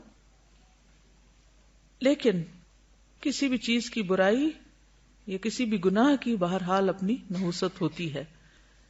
مگر عام چیزوں کو منحوس قرار دینا یہ درست نہیں. نحوست پکڑنا شرک ہے, علاج اس کا توکل ہے. اور کسی کام سے صرف شگون پکڑ کے رک جانا یہ بھی شرک ہے. رسول اللہ صلی اللہ علیہ وسلم نے فرمایا جس نے کہانت کی، کہانت کیا ہوتا ہے؟ کاہنوں کے پاس جانا، جادوگروں کے پاس جانا، غیب کی خبریں بتانے والوں کے پاس جانا، یا جس کے لیے لی گئی یا کی گئی، یا جو بدشگونی لیتے ہوئے سفر سے واپس آ گیا، وہ اعلی درجات تک رسائی حاصل نہیں کر سکتا۔ اس حدیث کو دونوں معنوں میں دیکھیے۔ دنیا میں بھی اگر کوئی شخص کوئی کام کرنے کا ارادہ کر رہا ہے اور راستے میں اس نے کوئی چیز دیکھ لی اور واپس آ گیا تو اعلیٰ درجے تک پہنچ سکتا ہے۔ کوئی امتحان دینے سے واپس آ گیا، یا کوئی پڑھنے لکھنے سے، یا کوئی بزنس کرنے سے واپس آ گیا۔ مثلا ایک شخص کے لیے بڑی اچھی اپرچونٹی تھی، بہت اچھا بزنس کر سکتا تھا، وہ نکلا اور راستے میں کوئی اس نے ایسی چیز دیکھی کہ جس سے اس نے بلا وجہ شگون لیا یا بدشگونی لی اور کام سے رک گیا، تو جس خیر کا وہ پانے والا تھا اس کو نہ پا سکا۔ اسی طرح کوئی کام انسان کرنے کو نکلا ہے اور اس کام میں اس کے آخرت کے درجے بہت بلند ہونے تھے، لیکن اس نے کوئی ایسی چیز دیکھی کہ جس کی وجہ سے وہ پیچھے ہٹ گیا، تو اس نے ایک اپرچونٹی کھو دی۔ تو یہ جو اپرچونٹیز ہم کو ملتی ہیں یا مواقع زندگی میں ملتے ہیں، ان مواقع کو توہمات کی وجہ سے نہیں کھونا چاہیے۔ اس سے انسان دنیا اور آخرت دونوں کا نقصان کرتا ہے، اور بہت سی کامیابیاں رسک، خطرات کے ساتھ وابستہ ہوتی ہیں، رسک پر مبنی ہوتی ہیں۔ اونچا اڑنے کے لیے رسک لینا پڑتا ہے، اور جو پہلے ڈر کے بیٹھ جائے کہ میں سیڑھی پہ چڑھا تو کیا پتہ نیچے گر جاؤں، تو بہتر ہے کہ میں سیڑھی پہ نہ ہی چڑھوں۔ یا گاڑی میں بیٹھا تو ضرور اس کا ایکسیڈنٹ ہو جائے، یا میرے ساتھ آج فلاں بیٹھ گیا ہے تو میں نیچے اتر جاتا ہوں، کیا پتہ اس کی موت لکھی ہو تو میری بھی نہ آ جائے ساتھ۔ حالانکہ جس کی لکھی ہے اسی کی آنی ہے۔ رات مجھے ایک فون آیا کہ کسی کی ایکسیڈنٹ کا اور پھر ڈیتھ کا۔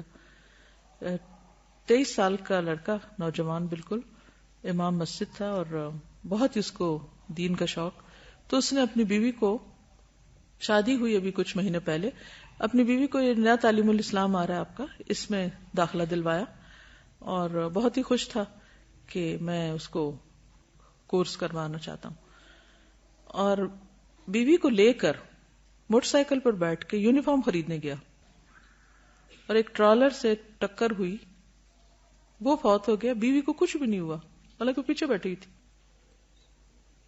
ظاہر ہے کہ وہ بیچاری بچی اب عدت میں وہ آ بھی نہیں سکے گی، پلس یہ ہے کہ اس کے لیے ایک بہت بڑا حادثہ ہے۔ لیکن اب کیا کوئی یہ سمجھے کہ یہ کورس منحوس ہے یا یونیفارم منحوس تھا؟ کس کو منحوس قرار دینا چاہیے؟ عموماً جب لوگ ایسی خبر سنتے ہیں کہ فلاں نکلا پڑھائی کے لیے اور راستے میں اس کا ایکسیڈنٹ ہو گیا، وہ تو وہیں سے ہی واپس چلا گیا، میں نہیں جاتا یہ پڑھنے لکھنے، تو درجات تک تو نہیں پہنچ سکتا۔ اب 2 بندے ایک موٹر سائیکل پہ بیٹھے ہوئے ہیں، ٹکر لگتا ہے ٹھیک ٹھاک ٹکر ہوئی، جس کی وجہ سے ایک فوت ہو گیا، دوسرے کو کچھ بھی نہیں ہوا، کوئی دوسرا اینگل بھی لگ سکتا تھا۔ تو جس کی زندگی لکھی ہے اس کو موت نہیں آنی، ابھی اس نے ٹھہر کے ہی مرنا ہے، اور جس کی لکھی ہے وہ تو بچ نہیں سکتا۔ اگر وہ یونیفارم نہیں خریدنے جاتا، وہ کچھ اور بھی خریدنے جاتا تو ایسا ہو سکتا تھا۔ اب کچھ تو لینے کے لیے نکلتا ہے نا انسان۔ اب یہ خبر سن کے کوئی اور کہے کہ جی میں یونیفارم تو الہدا کا بالکل نہیں خریدنے جاتی، کیا پتا میری بھی ٹکر نہ ہو جائے، یا میں تو اپنی بیوی کو نہیں پڑھاتا، کیا پتا وہ میری بھی نہ ڈیتھ ہو جائے جاتے جاتے اس کو چھوڑنے۔ یہ تو حسن خاتمہ کی علامت ہے کہ کس راہ میں موت آئی۔ تو سوچ کی بات ہے نا کہ انسان کس چیز کو کس طرح لیتا ہے، مثبت لیتا ہے یا منفی لیتا ہے۔ بعض اوقات ایسی ای میلز آتی ہیں کہ اس میں بڑا اچھا کوئی پیغام لکھا ہوتا ہے اور پھر ساتھ لکھا ہوتا ہے کہ آپ اس کو فارورڈ کریں، اگر نہ کیا تو آپ پہ مصیبت آ جائے گی، تو انسان ڈر جاتا ہے کہ اچھا چلو جلدی سے کر دو۔ ایسا نہیں کرنا چاہیے، اور دیکھیں کہ میں نہیں کر رہی اور مجھے کچھ بھی نہیں ہونا، کیونکہ نفع نقصان صرف اللہ کے ہاتھ میں ہے۔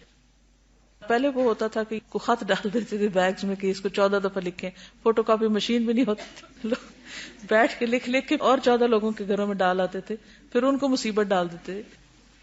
اب تو خیر وہ چونکہ ای میل وغیرہ آ گئی ہیں تو اس لیے ہاتھوں سے لکھنے کا تو کام ویسے ہی چلا گیا، فوٹو کاپی مشین اور ای میل کی وجہ سے بہت سی لوگوں نے لکھنا کم کر دیا۔ لیکن یہ ہے کہ دل میں خوف رہتا ہے، یہ خوف نہیں رہنا چاہیے۔ اللہ تعالیٰ ہم کو خوف سے ہی تو نکالنا چاہتا ہے، یہی تو اصل مقصد ہے۔ یہ ساری چیزیں جو ہیں یہ بنیادی طور پر توہمات سے تعلق رکھتی ہیں اور اس پر یقین نہیں کرنا چاہیے۔ تو بات یہ ہے کہ جب کوئی شخص بدشگونی سے کام لیتا ہے تو اعلیٰ درجات تک نہیں پہنچ سکتا. ہم سب کو اس وقت دعا مانگنی چاہیے کہ اللہ تعالیٰ ہماری زندگی سے ہر ظاہری باطنی خفیہ سب شرک کو دور کر دے اور ہر طرح کے توہمات سے ہم کو آزاد فرما دے. اسی طرح عمران بن حسین نے ایک آدمی کے بازو میں پیتل کا چھلا دیکھا. ہوتا نا کڑا سا پہن لیتے ہیں لوگ پیتل کا. پوچھا یہ کیا ہے؟ اس نے کہا یہ کمزوری کی وجہ سے ہے. انہوں نے کہا اگر اس کو پہنے ہوئے تجھے موت آ گئی تو تجھے اسی کے سپرد کر دیا جائے گا. رسول اللہ صلی اللہ علیہ وسلم نے فرمایا جس نے برا شگون لیا یا اس کے لیے برا شگون لیا گیا، جس نے کہانت کی یا اس کے لیے کہانت کی گئی، یعنی خود پوچھا یا جا کے کسی اور سے پوچھ کے آئے اس کے لیے، جس نے جادو کیا یا جس کے لیے جادو کیا گیا، وہ ہم میں سے نہیں. یعنی خود اپنے لیے کرے یا کسی اور کے لیے کرے یا کوئی کسی کے لیے جا کے کروائے، کوئی بھی صورت اس میں سے جائز نہیں. نبی صلی اللہ علیہ وسلم نے فرمایا میری امت کے 70,000 لوگ بغیر حساب کے جنت میں داخل ہوں گے. یہ وہ لوگ ہوں گے جو جھاڑ پھونک نہیں کراتے، بدشگونی نہیں لیتے اور اپنے رب پر بھروسہ کرتے، یعنی توکل کرتے ہیں. اب اس کا علاج کیا ہو؟ معاویہ بن حکم کہتے ہیں میں نے عرض کیا اے اللہ کے رسول صلی اللہ علیہ وسلم، میں نیا جاہلیت سے باہر آیا ہوں، یعنی مسلمان ہوا ہوں، اور اب اللہ نے دین اسلام عطا فرما دیا، لیکن ہم میں سے کچھ لوگ ابھی بھی کاہنوں کے پاس جاتے ہیں. جیسے ہم میں سے کئی لوگ قرآن پڑھ بھی جاتے ہیں پھر بھی نہیں باز آتے اس کام سے. آپ نے فرمایا تم ان کے پاس نہ جایا کرو. میں نے عرض کیا ہم میں سے کچھ لوگ شگون لیتے ہیں. آپ نے فرمایا یہ محض ان کے دلوں کا وہم ہے، پس یہ شگون ان کے کام میں رکاوٹ نہیں بننا چاہیے. میں نے عرض کیا ہم میں کچھ لوگ لکیریں کھینچتے ہیں، ذائچے بناتے ہیں. آپ نے فرمایا سابقہ انبیاء میں سے ایک نبی تھے جو لکیریں کھینچا کرتے تھے، تو جس کی لکیریں ان کے موافق ہوں وہ تو صحیح ہو سکتی ہیں، لیکن اب یہ جاننا مشکل ہے. یعنی ان کو تو اللہ نے ایک وحی کے ذریعے کوئی علم دیا تھا، لیکن ہمارے پاس تو کوئی سورس نہیں. اب اگر کوئی شخص بدشگونی کر لے تو کیا کیا جائے؟ یعنی اگر کبھی ایسا ہو جائے تو اس کا کفارہ دے. کیا کفارہ؟ دعا. کہاں لکھی ہوئی ہے؟ یہ کتاب کے شروع میں. اگر کبھی آپ نے کوئی ایسا وہم کیا ہو یا کوئی ایسی چیز ہو گئی ہو تو اس دعا کو لکھ کر سامنے لگا لیں تو انشاءاللہ اس کا کفارہ ہو جائے گا. کیا ہے دعا؟ اللہم لا خیر الا خیرک ولا طیر الا طیرک ولا الہ غیرک. اے اللہ تیری دی ہوئی بھلائی کے سوا کوئی بھلائی نہیں، اور تیری فعل کے علاوہ کوئی فعل نہیں، اور تیرے علاوہ کوئی معبود نہیں. اب بات یہ ہے کہ بدشگونی تو کوئی چیز نہیں، لیکن اچھا شگون لے سکتے ہیں. اچھا شگون لینا چاہیے، برا شگون نہیں لینا چاہیے لیکن اچھا لینا چاہیے. وہ کیسے؟ ابو ہریرہ سے روایت ہے رسول اللہ صلی اللہ علیہ وسلم نے فرمایا کوئی بیماری متعدی نہیں، نہ فعل بد کوئی چیز ہے، البتہ مجھے نیک فعل پسند ہے. یعنی شہر کا نام اچھا ہونا، انسان کا نام، کسی چیز کا نام، اچھی بات منہ سے نکالنا. انس بن مالک سے روایت ہے نبی صلی اللہ علیہ وسلم نے فرمایا نہ کوئی بیماری متعدی ہے نہ بدشگونی کی کوئی حقیقت ہے، لیکن مجھے نیک فعل پسند ہے. صحابی نے عرض کیا نیک فعل کیا ہے؟ آپ نے فرمایا اچھی بات. اب مثلا بعض اوقات ہم کہیں جاتے ہیں نا، کوئی کسی گھر رشتہ لینے کے لیے گئے، فار ایگزامپل گاڑی میں بیٹھتے کا انہوں نے دینا دلانا کچھ نہیں، دوسرا کہتا ہے یہ ہونا کوئی نہیں. یہ غلط بات ہے، ایسا نہیں کرنا چاہیے. اور یعنی کہتے نا منہ سے بری بات نہ نکالو، اچھی بات نکالو. یہ اچھا شگون، یہ اچھی فعل، کیونکہ یہ ایک طرح سے ناشکری ہوتی ہے اور آپ پہلے سے ہی تبصرے کرنے لگتے ہیں. کوئی چیز خریدنے جا رہے، ایسے ہی جا رہے ہو، کچھ نہیں ملے گا. کس نے دیکھا ملے گا؟ یہ نہیں. اب آئندہ اس سے پرہیز کریں گے نا، اور کسی کو بھی نہیں کرنے دینا. کوئی کرے تو اس سے پوچھنا، اس سے سوال کریں. دیکھیں دو طریقے ہوتے ہیں کسی کو روکنے کے. ایک یہ بری باتیں مت نکالو مجھ سے، اور ایک یہ کہ آپ کو کیسے پتا چلا. آپ سوال کر دیں. مثلا گھر میں کوئی بچہ یا بہن بھائی کوئی بھی آپ کے ساتھ بیٹھ کے کوئی ایسی بات کر رہا ہے، یہ نہیں ہونا، فلاں نے بات نہیں سننی، میں یہ کام نہیں کر سکوں گا. اکثر لوگ منفی جملے منہ سے نکال دیتے اور واقعی پھر وہ نہیں کر پاتے، کیونکہ اس سوچ کا اثر آپ پہ ہو جاتا ہے نا. یہی کانفیڈنس نہ ہونے کی علامت ہے کہ انسان پہلے سے سوچ کے بیٹھ جاتا ہے میں نہیں بولتا، میرے سے کوئی غلطی ہو جائے گی، میں نہیں اسٹیج پہ جاتا، میری ٹانگیں لڑکھڑا جائیں گی، میں نہیں اس سے ملتا، اس نے میری نہیں سننی. بھئی آپ پہلے ہی سوچ رہے ہیں نہیں سننی، کہاں سے پتا چل گیا آپ کو؟ نہیں وہ ایک دفعہ ایسا ہوا تھا، بھائی اس وقت ہو سکتا ہے اس کا موڈ آف ہو، اس کے اوپر بھی کچھ سٹریس ہو تو اس نے کہا نہ کر دیو، تو اس کا یہ مطلب نہیں کہ وہ حرف آخر اور ہمیشہ وہ ایسا ہی کرے گا. انسانوں کے مزاج میں بھی تبدیلی ہو جاتی. یہ چیز تو مجھے بھی اس قدر ناگوار گزرتی ہے کہ جب کسی کو کچھ کہیں اور وہ کہنا نہ یہ تو ہونے کا نہیں، یہ نہیں ہو سکتا، یہ میں نہیں کر سکتا. بھائی نہ نہیں کرو، ایکسپٹ کرو اور اللہ سے مدد مانگو، اللہ تعالیٰ توفیق دے گا. اور ان مع العسر یسرا، تکلیف کے ساتھ ہی اللہ آسانی بھی پیدا کر دے گا. دیکھیے وہی والی بات نا، جو بدشگونی لیتا ہے وہ ترقی نہیں کر سکتا، اعلیٰ درجات تک نہیں پہنچ سکتا، نہ دنیا میں نہ آخرت میں. جب آپ کام ہی نہیں کر رہے، پہلے سے ہی سوچ کے بیٹھ جائے کہ یہ نہیں ہونے کا، تو وہ کہاں سے ہوگا؟ تو منفی سوچ جو ہے یہ انسان کی دشمن ہے. سوچ مثبت کر لیں، اپنا لینس چینج کر لیں. تم تو نکمے ہو، تم نے کچھ نہیں بننا، تم نے کچھ نہیں کرنا.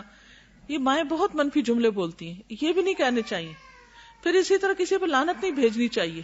اگر وہ پڑ گئی اس پہ تو وہ تو گیا. ہمارے ملک کا کوئی حال نہیں، اس قوم کا کوئی حال نہیں، اس نے تو کبھی ترقی کرنی نہیں، یہ تو بس زوال ہی زوال آئے گا. اور آپ دیکھنا تو صحیح حالات کیا ہوتے ہیں. اللہ اکبر. یہ جملہ تو مجھے اس قدر برا لگتا ہے. پھر تمہیں کہاں سے غیب کا علم ہو گیا کہ حالات کیا ہوں گے؟ ابھی دیکھنا آئندہ کیا ہوتا ہے. اس قدر ڈراتے ہیں لوگ اور خوف زدہ کرتے ہیں کہ انسان سوچتا ہے کہ پتہ نہیں کیا ہو جائے گا. تو اس وقت ہمیشہ سوچا کریں کہ ان کے کرنے سے کچھ نہیں ہوتا، ہر خیر اور بھلائی اللہ کے ہاتھ میں. نبی صلی اللہ علیہ وسلم نے فرمایا مردے کے کھوپڑی میں کسی چیز کے ہونے کی کوئی حقیقت نہیں. ہاں جو ہے نظر لگ جانا برحق ہے، اور سب سے سچا شگون فال ہے. اچھا شگون کیسے؟ نبی صلی اللہ علیہ وسلم کسی بھی چیز سے اچھی فال لیتے تھے لیکن بدشگونی نہیں لیتے تھے. اور آپ کو اچھا نام پسند آتا تھا. یعنی اگر کسی کے نام کا مطلب اچھا ہو، یا جیسے کسی گلی کا، اسٹریٹ کا، علاقے کا، تو اس کو پسند کرتے تھے.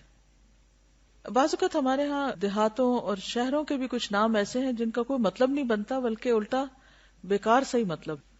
اب میں نام لوں گی تو ہو سکتا ہے کوئی آپ میں سے اس علاقے میں رہتا ہو تو اس کو اچھا نہ لگے، یا سن رہا ہو تو اس کو برا لگے. لیکن نام ایسے پڑھ کر طبیعت میں ملال آنے لگتا ہے کہ یہ کیا سوچ کے اس کا یہ نام رکھا گیا.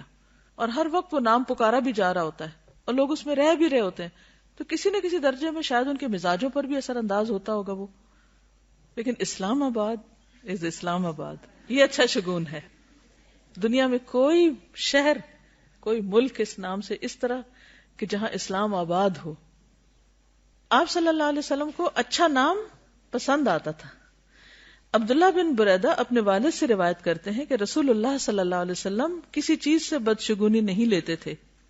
یعنی کسی چیز سے بھی آپ گھبراتے نہیں اور نہ ہی کسی وہم کا شکار ہوتے تھے. یعنی کہ یہ اسٹرانگ ہونے اور بریو ہونے کی علامت ہے. لیکن جب کسی کو عامل بنا کر کہیں بھیجنے کا ارادہ کرتے، یعنی کسی کو کوئی ڈیوٹی دیتے، تو اس کا نام پوچھتے. اگر اس کا نام پسند آ جاتا تو اس کے ساتھ خوش ہو جاتے اور خوشی کے آثار آپ کے چہرے پر نظر آتے. اور اگر اس کا نام آپ کو ناپسند ہوتا تو کراہت کی علامتیں آپ کے چہرے میں دکھائی دیتی. اسی طرح جب کسی بستی میں داخل ہوتے تو اس کا نام پوچھتے. اگر اس کا نام پسند آ جاتا تو آپ خوش ہو جاتے اور خوشی کے آثار نظر آنے لگتے. اور اگر نام ناپسندیدہ ہوتا تو چہرے پر ناپسندیدگی کے آثار نظر آتے تھے. چہرے کو سچا ہونا چاہیے نا. ہم بعض اوقات ایک مصنوعی سی اپنے اوپر وقار اور اپنے جذبات کو کنٹرول کر کے بالکل ووڈن فیس دکھاتے ہیں کہ کو پتہ نہیں چلتا کہ ہم خوش ہیں یا ناراض ہیں یا کون ہیں. دوسروں کو بھی حیرت میں ڈالے رکھتے ہیں. تو انسان کو غمی خوشی اس کا اظہار معقول حد میں کرنا چاہیے. یہ نہیں کہ اتنا ہی اس میں کھو جائے کہ آس پاس بھول جائے، وہ غلط ہے. اسی طرح عبداللہ بن صائب بیان کرتے ہیں کہ حدیبیہ کے سال حضرت عثمان بن عفان نے بیان کیا کہ سہیل کو ان کی قوم نے بھیجا تاکہ اس شرط پر صلح کر لیں کہ اس سال مسلمان واپس لوٹ جائیں. قریش آئندہ سال 3 دن کے لیے مکہ کو مسلمانوں کے لیے خالی کر دیں گے. تو رسول اللہ صلی اللہ علیہ وسلم نے سہیل کے آنے کی خبر پر کیا فرمایا تھا؟ اللہ نے تمہارا کام آسان کر دیا. یہ ہے اچھی فال لینا، یعنی اچھے نام سے اچھا گمان رکھنا اور اچھے مقصد کی امید رکھنا. اور یہ ایک طرح سے اللہ سے اچھا گمان رکھنا ہے. عام طور پر لوگ بے سوچے سمجھے ماڈرن ناموں کے پیچھے بھاگ رہے ہوتے ہیں، حالانکہ ان کا کوئی خاص مقصد نہیں ہوتا. انس رضی اللہ عنہ سے روایت ہے کہ نبی صلی اللہ علیہ وسلم جب کسی کام کے لیے باہر نکلتے تو آپ کو یہ اچھا لگتا کہ یہ سنے کہ یا راشد یا نجیح، یعنی اچھی بات کوئی کرے، کام ہو جائے گا، کامیاب ہو جائے گا. نجاح کامیابی کو کہتے ہیں نا. پھر اسی طرح انس بن مالک سے روایت ہے کہ رسول اللہ صلی اللہ علیہ وسلم نے فرمایا، میں نے ایک رات وہ دیکھا جو سونے والا دیکھتا ہے. کیا؟ گویا کہ ہم عقبہ بن رافع کے گھر میں ہیں اور ہمارے پاس ابن طاب قسم کی تازہ کھجوریں لائی گئی. ابن طابق. تو میں نے اس کی تعبیر یہ سمجھی کہ دنیا میں ہماری عظمت ہوگی اور آخرت میں بچاؤ ہوگا اور ہمارا دین بہت عمدہ ہوگا. یعنی اچھی تعبیر کرنا. یعنی بعض لوگ خواب کی بھی بری تعبیر کر دیتے ہیں تو اس سے بھی بچنے کو کہا گیا. اگر اچھی بات سمجھ میں آتی ہے تو بولو، انشاءاللہ اچھا ہو جائے گا، اور اگر کوئی بری بات زبان پہ آ رہی ہے تو اس کو روک لو. ابو ہریرہ سے مروی ہے کہ رسول اللہ صلی اللہ علیہ وسلم نے کوئی بات سنی جو آپ کو اچھی لگی تو فرمایا کہ ہم نے تمہارے منہ سے اچھی فال لی، اخذنا فألک من فیک. تو خلاصہ کیا ہے کلام کا؟ اچھی باتیں بولیں، مثبت باتیں کہیں، امید والی باتیں کریں، پر امید رہیں، مثبت سوچ رکھیں. مثلا اگر کوئی سفر پہ جا رہا ہے تو کیا کہنا چاہیے؟ تم نہ جا سکو، کہنا چاہیے؟ نہیں، کیونکہ اگر اس نے جانا تو جائے گا لیکن دل خراب کر کے جائے گا نا. تو اچھی کسی کی کوئی خبر سن کے تم اسے اچھے کلمات نکالنے چاہیے، برے کلمات نہیں نکالنے چاہیے. بچوں کو بددعائیں دینا، لوگوں کے ساتھ برا بھلا سلوک کرنا، یہ ساری چیزیں زندگیوں کو حرام کر دینے والی ہوتی ہیں. جی ہاں، وہ بھی اس میں آتی ہے کہ وہ جو لکیریں دکھاتے ہیں اور ذائچے نکلوانا، اور بعض تاریخوں کو منحوس سمجھنا، بعض دنوں کو منحوس سمجھنا، بعض لوگوں کو منحوس سمجھنا، بعض مہینوں کو شادی کے لیے منحوس سمجھنا، یہ ساری چیزیں جو ہیں ان کی کوئی حقیقت نہیں اور ایسے کرنا بالکل درست نہیں. اصل بات یہ ہے کہ انسان کو اللہ پہ بھروسہ کرنا چاہیے. قل لن یصیبنا الا ما كتب اللہ لنا. جب کوئی نقصان پہنچے، جیسے یہ کہہ رہی ہے نا کہ بعض لوگ استخارہ کرتے ہیں، اس وقت اطمینان ہوتا ہے، وہ کام کر لیتے ہیں، پھر کچھ عرصے کے بعد اسی کام میں کوئی نقصان بھی ہو جاتا ہے تو پھر کہتے ہیں ہم نے تو استخارہ کیا تھا اور بڑا اچھا تھا، لیکن اب یہ میرے ساتھ ایسا کیوں ہو گیا. تو بات یہ ہے کہ اللہ کا فیصلہ ہے، جب جو چاہے کرے. کیا کہنا چاہیے؟ قل. جب کوئی تکلیف آ جائے، نقصان ہو جائے، تو استخارے کو نہیں بلیم کرنا چاہیے، اور نہ اس کی میننگ کو، نہ کسی خواب کو، اور نہ اللہ کے فیصلے کو. کہو لن یصیبنا الا ما كتب اللہ لنا، کہ یہ تکلیف ہمارے لیے لکھی ہوئی تھی، یہ ہماری تقدیر کا حصہ تھی، کہ ہمیں ہرگز کوئی بھلائی یا برائی نہیں پہنچتی مگر وہ جو اللہ نے ہمارے لیے لکھ لی، وہی ہمارا مولا ہے. اور ایمان والوں کو اللہ پر توکل کرنا چاہیے. بعض لوگوں نے ایک موضوع حدیث گھڑی ہوئی ہے کہ جو شخص مجھ کو ماہ سفر گزرنے کی بشارت دے گا میں اس کو جنت کی بشارت دوں گی. بالکل غلط بات ہے اور اس کو حدیث کہنا بھی نہیں چاہیے. اس میں آپ دیکھیے کہ مثلا سیدنا طاؤس کا ایک قصہ ہے کہ وہ اپنے ساتھی کے ساتھ ایک سفر پہ جا رہے تھے. راستے میں کسی مقام پر کوا کائیں کائیں کرتا ہوا گزرا. یہ سن کر ان کا ساتھی بول اٹھا، خیر ہو، بھلائی ہو. تو وہ فوراً کہنے لگے کہ اس میں کون سی بھلائی ہے؟ کہنے لگے میں تمہارے ساتھ سفر نہیں کر سکتا. انہوں نے اس کو چھوڑ دیا، کیونکہ ایسی کمپنی میں انسان جب رہتا ہے تو لا محالہ وہ پیسیولی وہ اثرات انسان کے اوپر آتے جاتے ہیں، جس کا نقصان یہ ہوتا ہے کہ انسان پھر انہیں بغیر سوچے سمجھے ان چیزوں کا شکار ہو جاتا ہے. اسی طرح آپ ایک سواری سے اتر آئے تھے کہ جس پہ لعنت کی گئی تھی. ایک جگہ پر آپ نے نماز نہیں پڑھی تھی کیونکہ سب لوگ وہاں سوئے رہ گئے تھے اور کوئی نماز کے لیے نہیں اٹھا تھا. تب آپ دیکھیے کہ جس کمرے میں، جس گھر میں لوگ نماز ہی نہ پڑھیں تو نحوست تو وہاں اترنی. اسی طرح آج کل ایک اور چیز کا بہت رواج ہے جو بہت عام ہوتی جا رہی ہے، اس کے بارے میں آپ کو آگاہ کرنا ہے. ایول آئی کے بارے میں اس پہ بہت بلیف ہوتا جا رہا ہے. بہت سے لوگ ون آئی کی جو پکچر وغیرہ ہیں وہ پہن کے رکھتے ہیں یا لٹکاتے ہیں گھروں میں، اور بہت سے عرب ممالک میں بھی یہ چیز بہت عام ہو گئی ہے اور بہت رواج ہوتا چلا جا رہا ہے اس کا. تو ان کا بلیف کیا ہوتا ہے؟ یہ دجال کی آنکھ سے وہ اس کو مشابہت قرار دیتے ہیں. اس کے پیچھے بلیف کیا ان لوگوں کا کہ اس سے بری قسمت سے چھٹکارا ہوتا ہے. نہیں اگر وہ ون آئی لٹکائی بھی ہے یا کہیں رکھی بھی ہے اور ہم دوسروں کی نظر سے بچ سکتے ہیں. ایول آئی سے بچنے کے لیے اسے گلے میں لٹکا کے رکھتے ہیں. بعض لوگ چھری رکھتے ہیں بچوں کے سرہانے نیو بورن کے ساتھ کہ پھر ان کو نظر نہیں لگے گی، اور بھی اس طرح کی خرافات ہیں. اور وہ اس کا کانسیپٹ کیا ہے کہ وہ جو آئی انہوں نے لٹکائی بھی ہے یا کہیں اور گھر میں یا اپنے گلے میں، تو یہ کہ یہ لوگوں کی کمینگی کو دیکھتی رہتی ہے اور لوگوں کی توجہ ہماری طرف آنے کے بجائے اس کی طرف مبذول ہو جائے گی اور ہم نقصان سے بچ جائیں گے. تو ایسی کوئی چیز گلے میں لٹکانا یا پہننا یا گھر میں لٹکانا یہ بھی شرک میں آ جاتا ہے، اس سے بھی بچنا چاہیے. تو اصل بات کیا ہے، میسج کیا ہے؟ میسج یہ ہے کہ انسان کو اللہ پر بھروسہ کرنا چاہیے، اللہ پر توکل کرنا چاہیے. جب کوئی تکلیف آئے تو کیا پڑھنا چاہیے؟ حسبنا اللہ و نعم الوکیل. جب کوئی خوف آئے، جب ڈر لگے، جب سمجھے کہ ناکام نہ ہو جائیں کہیں، جیسے موسیٰ علیہ السلام نے جب پیچھے فرعون اور اس کے لشکر تھے اور آگے سمندر تھا اور بنی اسرائیل چلا اٹھے کہ اب ہمارے ساتھ کیا ہوگا، تو انہوں نے کیا کہا؟ قال کلا ان معی ربی سیہدینی. میرے ساتھ میرا رب ہے، وہ مجھے سیدھے رستے کی رہنمائی دے گا، وہ ضرور میری رہنمائی کرے گا. اور پھر یہ دعا کہ حسبی اللہ لا الہ الا هو علیہ توکلت وہو رب العرش العظیم. حضرت مغیرہ نے معاویہ بن ابی سفیان کو لکھا کہ رسول اللہ صلی اللہ علیہ وسلم ہر نماز کے بعد جب سلام پھیرتے تو یہ دعا پڑھتے تھے، لا الہ الا اللہ وحدہ لا شریک لہ لہ الملک ولہ الحمد وہو علی کل شیء قدیر اللہم لا مانع لما اعطیت ولا معطی لما منعت ولا ينفع ذا الجد منک الجد. جو بندہ ہر نماز کے بعد یہ پڑھ رہا ہو تو وہ توہمات کا شکار نہیں ہوتا.